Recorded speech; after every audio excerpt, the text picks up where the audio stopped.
গ্রামের শেষে গরুর গোয়ালের পাশে একটা ভাঙা খড়ের চালায় থাকতো 14 বছরের রূপা।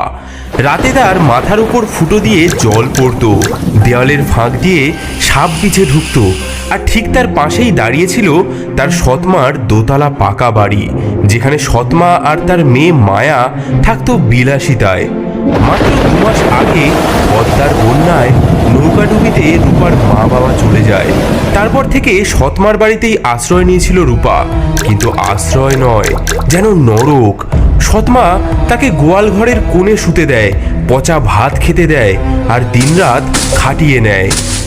শয়তানি কালামুখী, সকাল থেকে এখনো তোর ধান ভাঙা শেষ করতে পারলি না? আজ তোর হাড় একেবারে আমি গুড়িয়ে দেব, দেখি তুই কেমন ধান ভাঙা শেষ করতে না পারিস। মা গো, বাঁচাও বাঁচাও, কাল রাত থেকে আমি জ্বরে কাঁপছি, পেটে আমার একটা দানা পড়েনি। ও মা, ও মা, শোনো শোনো, ওর এখনো কাদার শক্তি আছে। ও মা, ওর মাথাটা ফাটিয়ে দাও না, আমি ওকে ধরে রাখি, তুমি ওকে মারো মারো মারো। তোর মতো অকুর্মাকে জন্ম দি না, তোর মাও পাপ করেছে বুঝলি, তাই তো মরে গেল। মা, তুমি ওর চুলের মুঠি ধরো, আমি ওর পিঠে 2-4 ঘা লাগাই। বড্ড বাড়বাড়ন্ত হয়েছে। কাল দেখলাম পাড়ার ছেলেরা ওর দিকে তাকিয়ে হাসছে, যেন রাজকন্যা। হারামজাদি, তোর এই রূপ আমি মাটি করে দেবো একেবারে। চল চল মায়া, এখন ওকে রেহাই দি, দুপুরে দেখবো ও আজ কি খায়। দিনের পর দিন এমনই চলে অত্যাচার। রূপা কাজ করে যায়, আর সৎমা ও মায়া উপভোগ করে তার কষ্ট। এই যে, এই খা, তোর এই যোগ্যতা। দেখো মা, ও কেমন পচা ভাতগুলো খায়, ঠিক যেন পুকুরের মতো। আর শোন, আজ পুকুর থেকে তুই কলমি শাক তুলে আনবি বুঝলি, নইলে কিন্তু রাতে খাবার পাবি না। কিন্তু মা, পুকুরে তো এখন সাপের উপদ্রব। তাতে কি হয়েছে? সাপ কামড়ালে কামড়াবে, তাতে আমাদের। সেদিন বিকেলে আকাশে কালো মেঘ জমেছে, কাল বৈশাখী ঝড় আসছে। মা দেখো, কি ভয়ঙ্কর মেঘ, আজ প্রচন্ড ঝড় আসবে। ঠিক সময় ঝড়টা আসছে, আজ রাতেই শেষ করবো এই অলক্ষণীটাকে। কি করবে মা? শোন, আমাদের বাড়ির পেছনের ওই বনে একটা পুরনো তেঁতুল গাছ আছে না, সেখানে এই সময় খুব টক তেঁতুল ধরে বুঝলি। ওকে ওই ঝড়ের রাতে পাঠাবো সেই তেঁতুল পাড়তে। বাহ, ঝড়ের মধ্যে গাছে উঠে ও পড়ে মরবে, আর পড়ে না মরলে বাঘে খাবে। কাল বৈশাখীর কালো মেঘে আকাশ ছেয়ে গেছে, বিদ্যুৎ চমকাচ্ছে, দূরে শিয়ালের ডাক শোনা যাচ্ছে। শোন হতবাগী, আমার না খুব তেঁতুল খেতে ইচ্ছা করছে, আমার জন্য তুই বনের থেকে তেঁতুল নিয়ে আয়। এ কি মা, এই ঝড়ে তেঁতুল পাড়তে যাব? বেশি কথা না বলে যা বলছি তাই কর। শুধু তেঁতুল নয়, 10টা পাকা তেঁতুল আনবি, একটাও যদি কম হয় না তোর খুলি ফাটাবো আমি। বাইরে ভীষণ ঝোড়ো হাওয়া উঠেছে। রূপা একটা ঝুড়ি হাতে করে বেরিয়ে পড়ে তেঁতুল আনার উদ্দেশ্যে। সৎমা তার হাতে একটা শুকনো রুটি দিয়ে দেয়। এই এই নে, একটা রুটি নে, নয়তো আবার মরে গিয়ে ভূত হয়ে আমার ঘর মটকাতে আসবি, আবার বলবি আমি তোকে খেতে দিইনি। এবার যা। সৎমা আর মায়া দাঁড়িয়ে দেখতে থাকে রূপা কিভাবে জঙ্গলের অন্ধকারে মিলিয়ে যায়। যা যা, তাড়াতাড়ি যা, হয় তোকে সাপে কামড়াবে, নয় পড়ে মরবি, আর নয়তো ওই বাঘে খাবে, তিনটের একটা তো হবেই। ভিজে কাপড়ে রূপা বনের পথ ধরে হাঁটতে থাকে। আকাশে বিদ্যুৎ চমকাচ্ছে, গাছের ডালপালা ভেঙে পড়ছে চারিদিকে। মা, মা গো, এই অন্ধকারে আমি তেঁতুল কোথায় পাবো? যদি বাঘ ভাল্লুক এসে। হঠাৎ বনের মাঝে একটা নীলাভ আলো চোখে পড়ল রূপার। মনে হলো কে যেন তাকে ডাকছে। এগিয়ে গিয়ে সে দেখল ঘন ঝোপঝাড়ের মাঝে একটি অদ্ভুত কুটির। কি এমন ভয়ঙ্কর ঝড়ে এই গভীর বনে একটা বাড়ি, বাতিও জ্বলছে, মানুষ থাকে নাকি? কে রে মা তুই এই ঝড় বৃষ্টিতে একা একা? ঠাকুরমণি, আমি একটা অভাগী মেয়ে। সৎমানা আমাকে পাঠিয়েছে তেঁতুল আনতে। ভিজে একাকার হয়ে গেছি, একটু আশ্রয় দেবেন? সেই তিন ছোট্ট মানুষ রূপাকে ভেতরে নিয়ে গেল। বাছারে, তোর সর্বাঙ্গ ভিজে গেছে, দাঁড়া গরম জল দি, আর এই নে গরম চাদর। রূপা গায়ে গরম চাদর জড়িয়ে নিল এবং তার ঝোলা থেকে সেই শুকনো রুটিটি বার করলো। আমার কাছে না শুধু এই শুকনো রুটিটাই আছে, আপনারা নিন, আমরা ভাগ করে খাই। এই ঝড়ে তোকে কে পাঠালো মা তেঁতুল আনতে? সৎমা বলেছে 10টা টক তেঁতুল না আনলে বাড়িতে ঢুকতে দেবে না, কিন্তু এই অন্ধকারে বনের মাঝে। তিন ছোট্ট মানুষ একে অপরের দিকে তাকালো, তাদের চোখে যেন নক্ষত্রের আলো জ্বলে উঠল।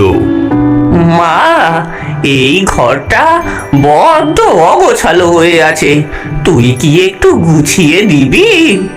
হ্যাঁ মা, দেখি তোর হাতের কাজ কেমন। এই মাটির হাঁড়িগুলো সাজিয়ে রাখ, চালের বস্তাগুলো একটু সরা, গম ডালের থলেগুলো গোছা, আর ঘরের মেঝেটা একটু মুছে দে মা, তারপর দেখবি কি হয়। কি সরল মেয়ে, ভিজে কাক হয়েও ভাগ করে দিল রুটি। কত কষ্ট পেলেও দেখো মুখে হাসিটা ঠিক রয়েছে। চলো এমন কিছু করি যাতে ওর জীবনে আর কোনোদিন দুঃখ না থাকে।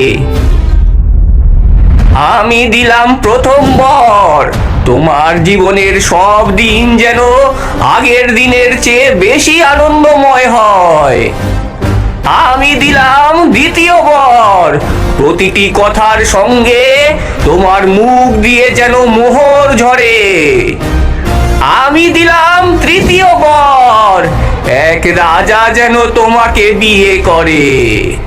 এদিকে বাইরে ভোরের আলো ফুটে উঠতে শুরু করেছে।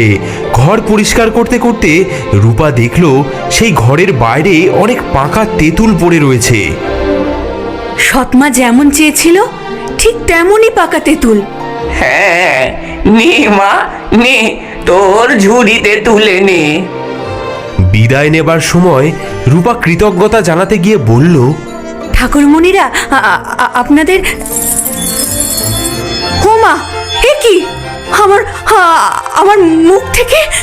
যা মা যা, এবার থেকে তোর দুঃখের দিন ফুরলো।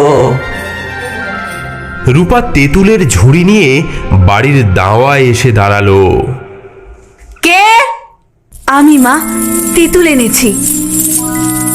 হে কি? হ্যাঁ, তোর মুখে কি জাদু লেগেছে? সোনার মোহর, আরে এত টক তেঁতুল! সৎমার চোখে জ্বলে উঠল লোভের আগুন। মেয়েটির ভাগ্য যে পাল্টে গেছে তা বুঝতে তার আর দেরি হলো না। রূপার মুখ থেকে সোনার মোহর পড়তে দেখে মায়ার হিংসায় জ্বলে উঠল বুক। মা, আমিও যাব, আমাকেও বনে যেতে দাও। দেখো না, ওই অলক্ষণে কত সোনা পেয়েছে। না মায়া, এখন বড্ড বিপদ, বনে বাঘ ভাল্লুক ঘোরে। আমি যাবই না, আমি যাবই, আমাকে সোনার মোহর পেতেই হবে। ওই ছুটি রানী হবে আর আমি ফকির হয়ে থাকবো। শেষে সৎমা রাজি হলো। মেয়েকে পরালো নতুন শাড়ি, সঙ্গে দিল মিষ্টান্ন, পিঠে পুলি। দেখো মা, আমি রূপার চেয়ে কত সুন্দর, আমি দ্বিগুণ দ্বিগুণ সোনা নিয়ে আসবো। মায়া বনের পথে হাঁটছিল অহংকারে মাথা উঁচু করে। দূরে কুটির দেখে সে বিজয়িনীর ভঙ্গিতে এগিয়ে গেল। এই যে বামুন কুটকুটেরা, দরজা খোল, দরজা খোল, তোদের রাজকন্যা এসেছে।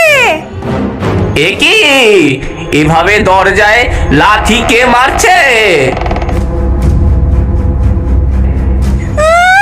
ছি ছি ছি ছি ছি ছি ছি, কি নোংরা ঘর, কি দুর্গন্ধ বাবা।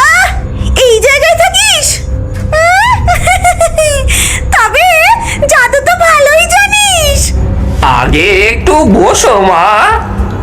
মায়া তার কাপড় জড়ানো পুটলি থেকে তার খাবার বার করে খেতে থাকে। তোমার খাবার থেকে আমাদের একটু দেবে, আমরা বড্ড ক্ষুধার্ত। কি? তোদের মতো ভিখিরিদের সাথে খাবার ভাগ করব? পাগল নাকি? এই দামি মিষ্টান্ন তোদের মুখে দেব? স্বপ্নেও ভাবিস না। তাহলে একটু ঘরটা মুছে দাও। কি? আমি ঘর মুছবো এই দামি শাড়ি পরে? তোদের মাথা খারাপ? আমি রাজরানী হব, ঝি চাকর নই। শোন কুটকুটেরা, আমাকে আমাকে এক্ষুনি জাদু দেখা, নইলে আমি তোদের এই নোংরা কুঠির একেবারে ভেঙে গুড়িয়ে দেব।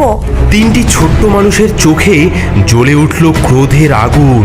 আকাশে কালো ঘন মেঘ জমতে লাগলো। বাইরে কালবৈশাখীর ঝড় উঠল।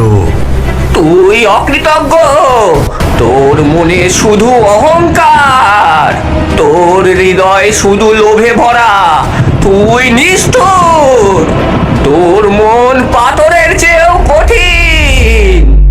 আমি তোকে অভিশাপ দিলাম, তোর জীবনের সব দিন যেন আগের দিনের চেয়ে বেশি দুঃখের হয়।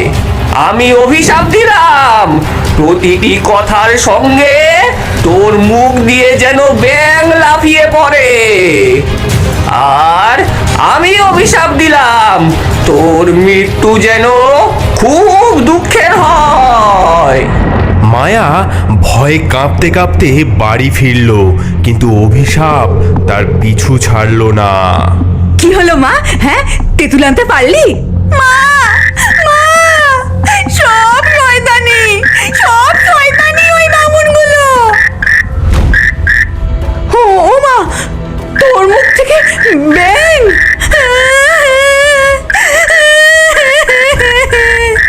মা, মা গো, আমার কি হলো? মায়ার মুখ থেকে বেরোনো সেই ব্যাঙগুলো লাফিয়ে লাফিয়ে সেই সৎমা এবং মায়াকে কামড়াতে শুরু করলো। ও মা, ও বাবারে, এই কামড়াচ্ছে! ও বাবারে!